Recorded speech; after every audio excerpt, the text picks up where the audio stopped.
Hello everyone, welcome to Vidyashree Academy. I hope you are doing well. आज हम discuss करने वाले हैं एमपीपीएससी मेंस का जो फर्स्ट पेपर हुआ था उसका सेक्शन बी। इसके पहले हमने सेक्शन ए डिस्कस किया था जिसमें उसके 3 मार्कर और उसके साथ साथ 7 और 10 मार्कर भी डिस्कस किए थे। इसके बाद आज हम डिस्कस करने वाले हैं यहाँ पर सेक्शन बी जिसके अंतर्गत ज्योग्राफी का पेपर है। इसमें क्या क्या क्वेश्चन पूछे गए हैं, 3 मार्कर नहीं, सॉरी, ये 2 मार्कर हैं और उसके बाद में 7 और 10 मार्कर आएंगे। सबसे पहला क्वेश्चन पूछा गया है, पुराण काल में वर्णित सप्तद्वीपों के नाम लिखिए। अब आप में से पता नहीं कितने लोगों ने ये आंसर सही किया है कि नहीं, क्योंकि 1 या 2 द्वीप के नाम तो आपको शायद पता भी होंगे, जैसे जम्बू द्वीप है, पुष्कर द्वीप है। बट यहाँ पर 7 नाम पूछे गए थे, तो 7 नामों में आपको बताना है जम्बू द्वीप, लक्षद्वीप, सालमली द्वीप, कुशद्वीप, क्रॉन्स द्वीप, शाक द्वीप और पुष्कर द्वीप। ये 7 नाम जो हैं वो क्या है, सप्तद्वीपों के अंतर्गत आते हैं। सेकंड जो क्वेश्चन पूछा गया है वो है, भारत में काली मिट्टी वाले राज्य और कुल क्षेत्रफल का वर्णन कीजिए। अब काली मिट्टी वाले राज्य कितने हैं, तो अगर हम बेसिकली बात करते हैं कि जो एरिया पूछा है कुल क्षेत्रफल, तो वो लगभग 15% है, तो ये आपको याद रखना है। और इसके अलावा यहाँ पर पूछा जा रहा है कि राज्य कौन कौन से हैं, तो इसमें मध्य प्रदेश, महाराष्ट्र, गुजरात, कर्नाटका और बिहार, ये जो हैं वो काली मिट्टी वाले राज्य हैं। तो मिट्टी वाला पोर्शन बहुत अच्छे से पढ़ना है, हर बार ज्योग्राफी में इसके क्वेश्चन आते हैं। नेक्स्ट क्वेश्चन पूछा गया है कि व्हाट इज लालीना।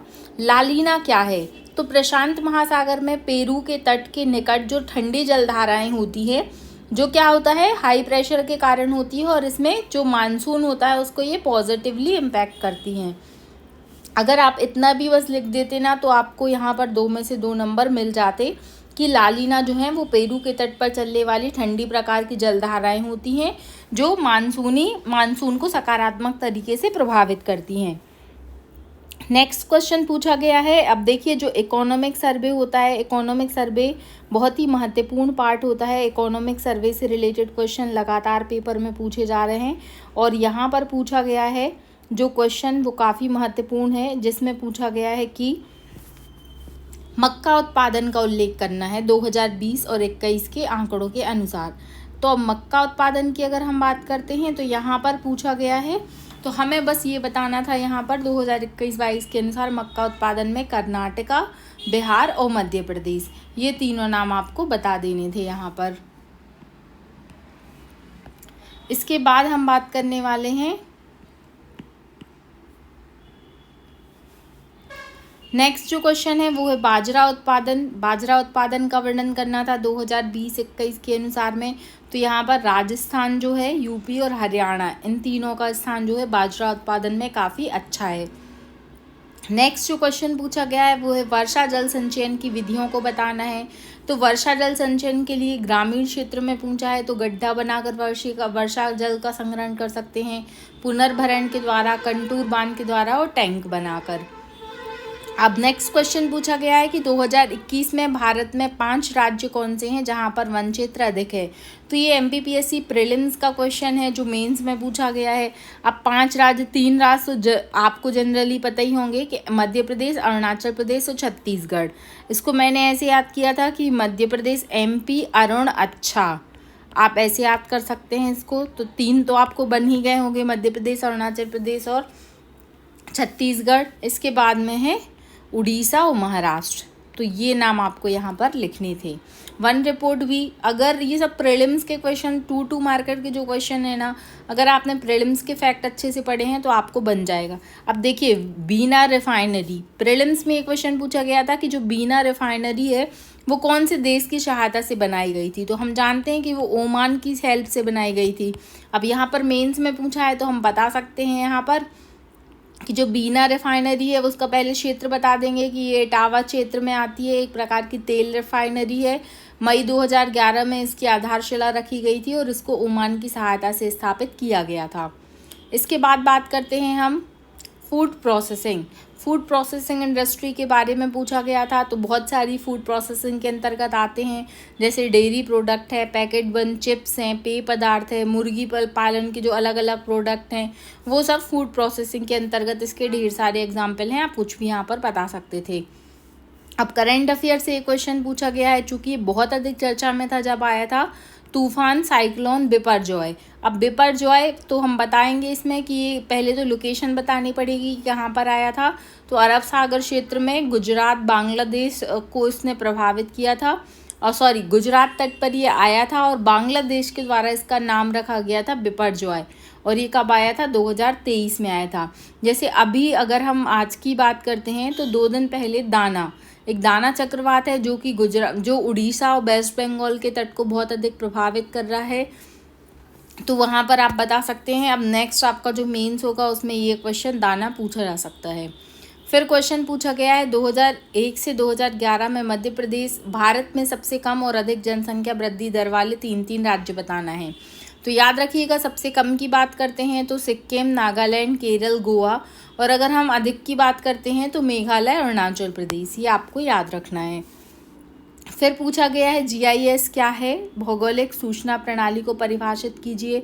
तो भौगोलिक सूचना प्रणाली एक ऐसी टेक्निक होती है जिसके द्वारा हम क्या कर सकते हैं, वो ज्योग्राफी की एग्जैक्ट लोकेशन के बारे में बता सकते हैं, उसकी क्वालिटी के बारे में पता कर सकते हैं कि वहाँ पर किस प्रकार की जलवायु है, कैसा वहाँ का मानसून है, उस सब के बारे में हमें GIS के द्वारा पता कर सकते हैं हम। फिर चंबल नदी के बारे में बताना है तो बहुत कुछ है बताने के लिए, बट केवल आपको यहाँ पर 20 शब्दों में अपना आंसर देना है। तो आप इस तरीके से बता सकते हैं कि इसका उद्गम कहाँ से होता है? जानापाव पहाड़ी से होता है। कहाँ से निकलती है? महू से निकलती है। और इसकी जो लंबाई है वो 10 से 24 किलोमीटर है। इसका अन्य नाम चरमावती है और इसकी सहायक नदी यमुना की सबसे बड़ी सहायक नदी है। ये भी आप बता सकते हैं यहाँ पर। फिर मध्य प्रदेश में लौह अयस्क निक्षेप के क्षेत्र कौन कौन से हैं? तो मध्य प्रदेश में अमरकंटक के पठार से भी मिलता है लोहा, और लमेटा हिल्स के अंतर्गत भी लोहे के कुछ अयस्क निक्षेप देखने को मिलते हैं। फिर मध्य प्रदेश में कृषि आधारित उद्योग कौन कौन से हैं? तो मध्य प्रदेश में बहुत सारे उद्योग हैं, जैसे डेयरी, खाद्य प्रसंस्करण, सोयाबीन, या वनों पर आधारित बहुत सारे ऐसे उद्योग हैं। तो वो आप यहाँ पर बता सकते थे।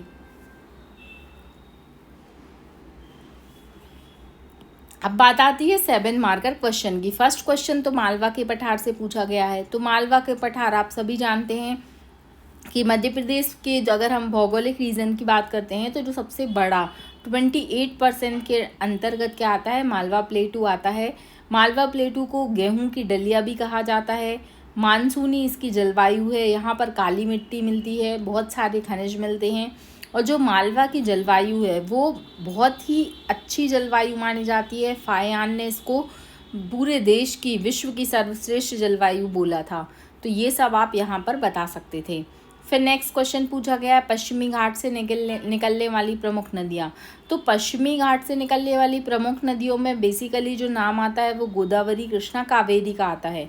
इसके अलावा अन्य नदियों की बात करते हैं तो जुआरी, सारावती, पेरियार, भरतपुजा, ये नदियाँ आती हैं। और चूँकि ज्योग्राफी का पेपर आप सॉल्व कर रहे हैं तो यहाँ पर जो मैप है वो बहुत महत्वपूर्ण हो जाता है। आपको मैप में आप जहाँ बता सकते हैं बिल्कुल प्रॉपर मत बनाइए, बट छोटा छोटा मैप बनाकर एक्सप्लेन करना ज़रूरी होता है। और यहाँ पर जो फिर गेहूं की खेती के लिए आवश्यक भौगोलिक दशाएं बताना है। तो वर्षा लगभग 75 सेंटीमीटर चाहिए। दोमट या काली मिट्टी चाहिए। जो टेम्परेचर है वो 20 डिग्री से 25 डिग्री सेल्सियस होना चाहिए। और जो जलवायु है वो समशीतोष्ण जलवायु होनी चाहिए। तो यहाँ पर आप इस तरीके से आप अपना आंसर दे सकते थे। फिर पूछा गया है द्वितीय हरित क्रांति के लिए रणनीतियाँ क्या क्या हैं। तो अगर हम द्वितीय हरित क्रांति की बात करते हैं तो 1970 से 1980 के दशक तक प्रमुख तरीके से उपज देने वाली किस्मों की शुरुआत की गई। उर्वरक, सिंचाई और आधुनिक संसाधनों को बढ़ावा द्वितीय हरित क्रांति के द्वारा किया गया था। नेक्स्ट क्वेश्चन पूछा गया है कि भारत में बॉक्साइट उत्पादन के प्रमुख क्षेत्र कौन कौन से हैं। तो उड़ीसा, झारखंड, छत्तीसगढ़, मध्य प्रदेश, गुजरात, ये बॉक्साइट उत्पादन के प्रमुख क्षेत्र हैं। फिर मध्य प्रदेश में गन्ना उत्पादन और उससे जनित उद्योगों के बारे में बताना था। तो अगर हम मध्य प्रदेश में गन्ना उत्पादन की बात करते हैं तो नरसिंहपुर, जबलपुर और छिंदवाड़ा और बैतूल अभी जो है वो सेकंड नंबर पे आ गया है गन्ने के उत्पादन में। तो ये पॉइंट भी आप यहाँ पर हाईलाइट करके लिख सकते थे।